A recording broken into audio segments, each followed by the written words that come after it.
Hello friends, നമ്മുടെ പുതിയ വീഡിയോയിലേക്ക് എല്ലാവർക്കും സ്വാഗതം. നമ്മളിന്ന് ഉണ്ടാക്കാൻ പോകുന്നത് പാവയ്ക്ക കൊണ്ടാട്ടമാണ് കേട്ടോ. പാവയ്ക്ക അല്ലെങ്കിൽ കയ്പ്പക്ക, നമ്മൾ കയ്പ്പക്ക എന്നാണ് പറയാറ് കേട്ടോ. അതിങ്ങനെ വട്ടത്തിൽ നൈസായിട്ട് മുറിച്ചെടുക്കുക.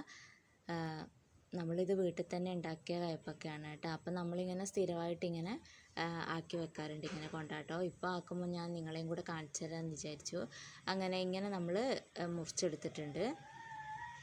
ഇനി ഇതിനകത്തേക്ക് നമുക്ക് കുറച്ച് മഞ്ഞൾപ്പൊടി ഉപ്പും കലക്കിയിട്ട് പാത്രത്തിലേക്ക് ചെറുതായി ഒന്ന് ചൂടാക്കിയെടുക്കണം കേട്ടോ. നമ്മൾ മുറ്റത്തുള്ള അടുപ്പിലാണ് വെക്കുന്നത്.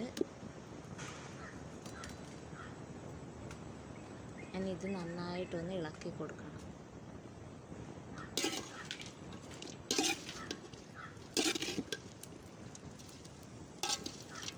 കയ്പ്പക്ക കറി വെച്ചാലൊന്നും കഴിക്കാത്തവരാണെങ്കിൽ ഇതുപോലെ ആക്കി വെച്ച് കഴിഞ്ഞാൽ നമുക്ക് കഴിക്കാൻ കുറച്ചും കൂടി നല്ല രുചി ഉണ്ടാവും കേട്ടോ. അധികം കയ്പ്പൊന്നും ഉണ്ടാവില്ല ഇങ്ങനെ വറുത്ത് വെച്ച് കഴിഞ്ഞാൽ.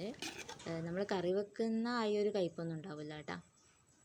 അങ്ങനെ ഇത് വാടി വന്നിട്ടുണ്ട്. ഇനി നമുക്കിതൊരു ചാക്കിനകത്തിട്ട് ഉണക്കിയെടുക്കണം. നമ്മൾ സ്ഥിരമായിട്ട് ഈ ഒരു ചാക്കിലാണ് കേട്ടോ ഉണക്കാറ്. അങ്ങനെ വെയിലത്ത് വെച്ചിട്ടുണ്ട്. അങ്ങനെ കുറച്ച് ദിവസങ്ങൾക്ക് ശേഷം നന്നായി നമുക്ക് ഉണങ്ങി കിട്ടിയിട്ടുണ്ട്. ഈ ഒരു സൗണ്ട് വരുന്ന ഇതുപോലെ തന്നെ നമ്മൾ നന്നായിട്ട് ഉണക്കിയെടുക്കണം കേട്ടോ. അല്ലെങ്കിൽ നമ്മൾ കുപ്പിനകത്ത് വെച്ച് കഴിഞ്ഞാൽ ഒരു പതർമ പിടിച്ചതുപോലെ ആയിരിക്കും. അതുകൊണ്ട് ഈ ഒരു പാകത്തിന് തന്നെ നമ്മൾ ഉണക്കിയെടുക്കണം. ഇത് നമ്മൾ ഇതുപോലെയുള്ള നല്ലൊരു പാത്രത്തിലിട്ട് കുപ്പിയിലിട്ട് നന്നായിട്ട് കാറ്റൊന്നും കിടക്കാത്ത വിധത്തിൽ അടച്ച് വെക്കുകയാണെങ്കിൽ നമുക്ക് എത്ര നാൾ വേണമെങ്കിലും കയ്പ്പക്ക കൊണ്ടാട്ടം സൂക്ഷിച്ച് വെക്കാൻ. വീഡിയോ ഇഷ്ടപ്പെട്ടിട്ടുണ്ടെങ്കിൽ സബ്സ്ക്രൈബ് ചെയ്ത് സപ്പോർട്ട് ചെയ്യാൻ മറക്കരുത് കേട്ടോ. എല്ലാവരും ഇതൊന്ന് ട്രൈ ചെയ്ത്